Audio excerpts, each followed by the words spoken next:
विद्या मंदिर कोगे। आम्ही आता 7वीच्या मुली। माझे नाव सिद्धी शिवाजी मिटारे। आमच्या विषयाचे नाव आहे टाकाऊतून टिकाऊ म्हणजेच प्लॅस्टिकचा पुनर्वापर। आम्हाला आढळलेली समस्या अशी आहे की आजूबाजूला वाढणारा प्लॅस्टिकचा कचरा तो खाल्ल्यामुळे जनावरांच्या जीवाला धोका असू शकतो। प्लॅस्टिक ही अविघटक वस्तू आहे।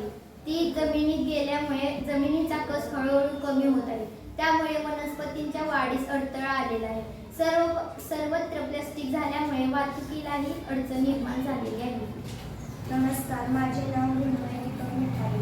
समस्या वाढीची कारणे: लहान मुले व इतर मोठ्या व्यक्ती खाल्ल्या जाणाऱ्या बेकरी पदार्थ जसे कुरकुरे, बिस्किटे, अन्य स्नॅक्स पदार्थ हे प्लॅस्टिक रॅपर प्लॅस्टिकसाठी वापर केला जातो। बाजारातून कापडी पिशवीऐवजी प्लॅस्टिक कॅरीबॅगचा वापर केला जातो। डस्टबिनचा वापर जागोजागी न करणे।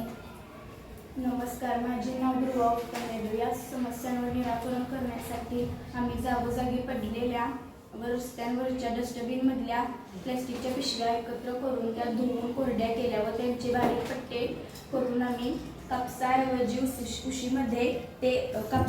उशीमध्ये प्लॅस्टिकचे बारीक पट्टे भरले व त्यापासून आम्ही पोछा व डस्टर पण बनवला व प्लॅस्टिकचा तोरण पण आम्ही बनवलेलं आहे फुले बनवून, आणि हार बनवला आहे प्लॅस्टिकच्या फुलांपासून।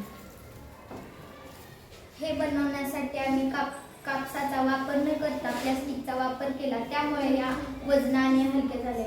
हे प्रोडक्ट्स परत धुवून वापरता येतात। आम्ही आजूबाजूचा कचरा जास्त प्रमाणात वापरल्यामुळे आजूबाजूचा कचरा कमी झालेला आहे।